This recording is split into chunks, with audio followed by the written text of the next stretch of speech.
Hello friends, आप सभी को नमस्कार। मैं हितेश कुमार एक बार फिर से आप सभी का ज्ञानकोश यूट्यूब चैनल में स्वागत करता हूं।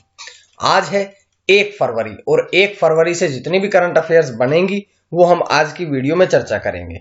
इस वीडियो का अगर आप पीडीएफ चाहते हैं तो ज्ञानकोश टेलीग्राम चैनल से ले लीजिएगा या ज्ञानकोश फेसबुक पेज पर मैं इसका पीडीएफ डेली शेयर करता हूं, आप लोग वहां से ले लीजिएगा।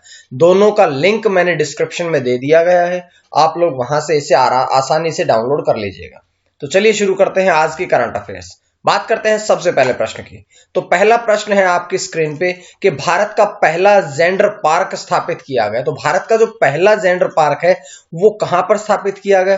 तो ये जो जेंडर पार्क है ये केरल के कोझिकोड में स्थापित किया गया है। और अगर हम बात करें कि जेंडर पार्क की स्थापना में अनुमानित लागत कितनी होगी, तो इस पार्क की स्थापना में जो अनुमानित लागत है वो है 300 करोड़ की अनुमानित लागत से अब केरल के कोझिकोड में जेंडर पार्क स्थापित किया जाएगा।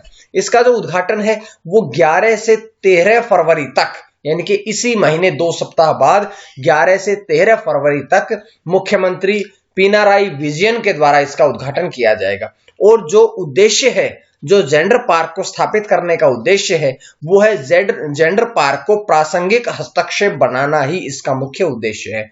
बात कर लेते हैं कि इसकी स्थापना करने की जो शुरुआत है वो जेंडर पार्क को शुरुआत जो है वो 2013 में केरल सरकार के द्वारा करी गई थी। अब यहां से एक बात देखिएगा, अब केरल द्वारा ये जेंडर पार्क स्थापित किया जा रहा है तो कुछ बातें केरल के बारे में पढ़ते हैं। जैसे कि सबसे पहले हम बात करते हैं कि केरल की राजधानी कहां है।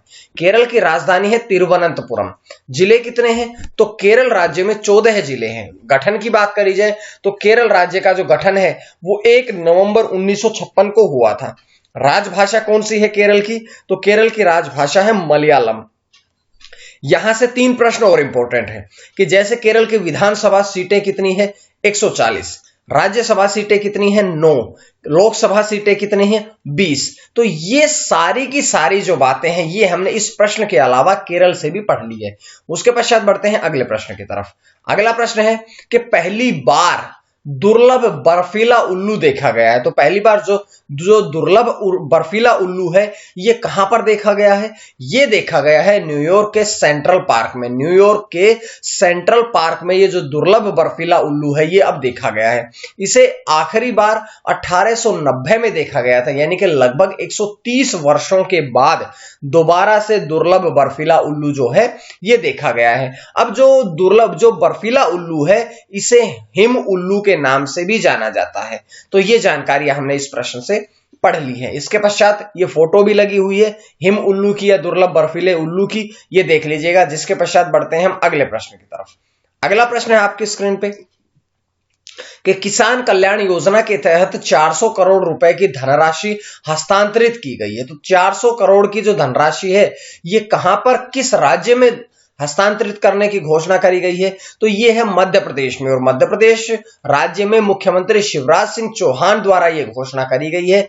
और ये धनराशि जो है ये राज्य के लगभग 20 लाख किसानों को दी गई है।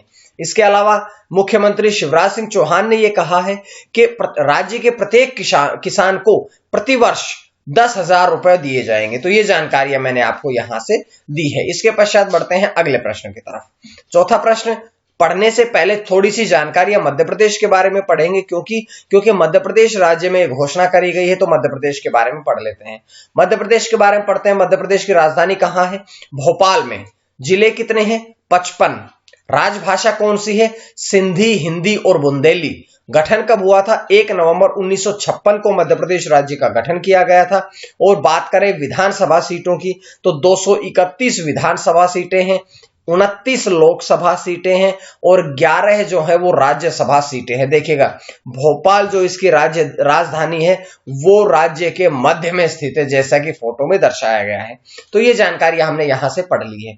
इसके पश्चात अगले प्रश्न की तरफ, चौथे प्रश्न की तरफ बढ़ते हैं कि एशियाई क्रिकेट परिषद ACC के अध्यक्ष कौन बने हैं? ACC के अब नए अध्यक्ष बने हैं जय शाह। अमित शाह जो है, जो कि हमारे देश के गृह मंत्री हैं, उनके पुत्र जय शाह जो हैं वे अब ACC यानी कि एशियाई क्रिकेट कंट्रोल बोर्ड के काउंसिल के अब अध्यक्ष बने हैं और वे BCCI के वर्तमान में सचिव भी है। उन्होंने किनका स्थान लिया है? तो उन्होंने बांग्लादेश क्रिकेट बोर्ड के प्रमुख नजमुल हुसैन से यह पद प्राप्त किया है। और बात कर लेते हैं कि इस जिम्मेदारी को संभालने वाले वे सबसे कम आयु के व्यक्ति भी बने हैं। बात कर लेते हैं कि एसीसी जो है ये एशिया का क्षेत्रीय प्रशासन निकाय है और जिसमें कि 24 सदस्य संघ शामिल है। ये पूरी जानकारी मैंने आपको यहां से दी है।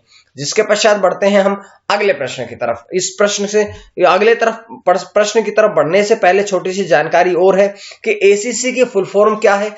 एसीसी की फुल फॉर्म है एशियन क्रिकेट काउंसिल, जिसकी स्थापना 19 सितंबर 1983 में करी गई थी।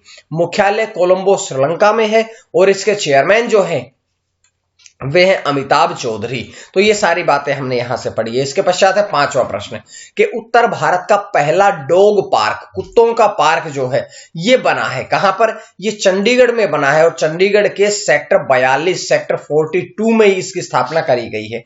जिसकी अगर हम बात करें अनुमानित लागत की तो लगभग 49 लाख इसकी अनुमानित लागत है। और ये परियोजना जो है इसके लिए 1.5 यानी कि 1.5 एकड़ भूमि जो है वो भी आवंटित करी गई है।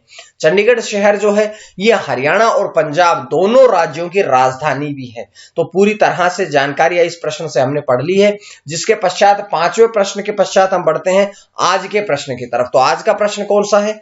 आज का प्रश्न है कि दुनिया का 8वां गैर अमेरिकी थिंक टैंक कौन सा बना है? 4 ऑप्शन आपके पास है। 8वां गैर अमेरिकी थिंक टैंक की बात हुई है तो आप लोग देखिएगा और सही जवाब आप लोगों ने देना है।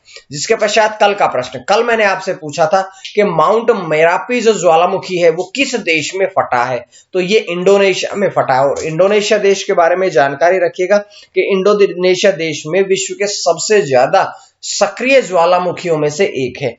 इंडोनेशिया सबसे ज्यादा मुस्लिम आबादी वाला देश भी है विश्व में। तो ये जानकारी मैंने आपको यहां से दी। जिसके पश्चात छठे प्रश्न की तरफ बढ़ते हैं कि सर्वोच्च करदाता का पुरस्कार किसे दिया गया है? तो सर्वोच्च जो करदाता का पुरस्कार है, जो टैक्स देने वाले का पुरस्कार है, वो IFFC इफ्को को दिया गया है। ये गुजरात के दीनदयाल पोर्ट ट्रस्ट कांडला में सीमा शुल्क विभाग द्वारा ये पुरस्कार दिया गया है। जिसका वैश्विक समूह जो है इसका कारोबार रहा है 57,778 करोड़ रुपए।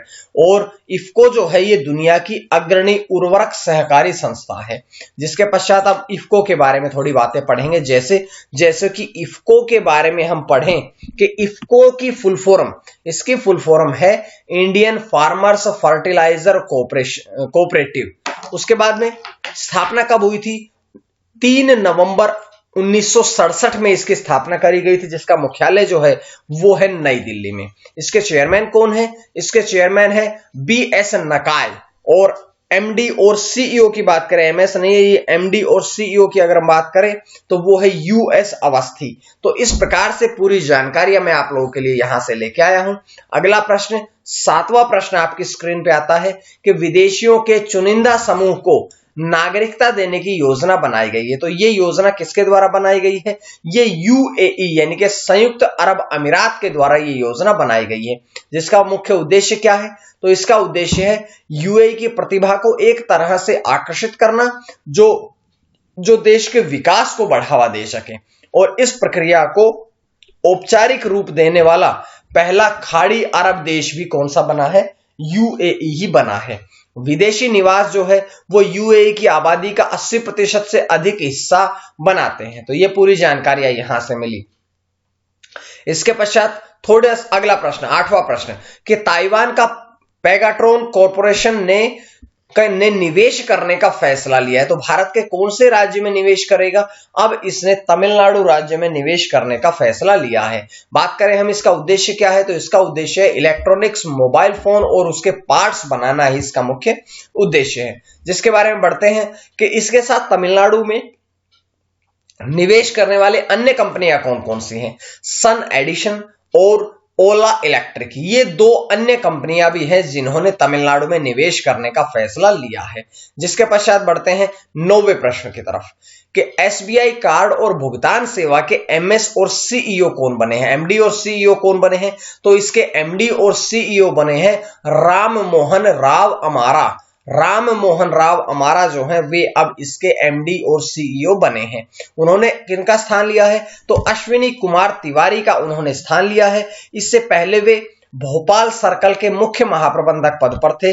उन्होंने दो प्रमुख राज्यों मध्य प्रदेश और छत्तीसगढ़ दोनों का प्रबंधन कार्य भी किया है।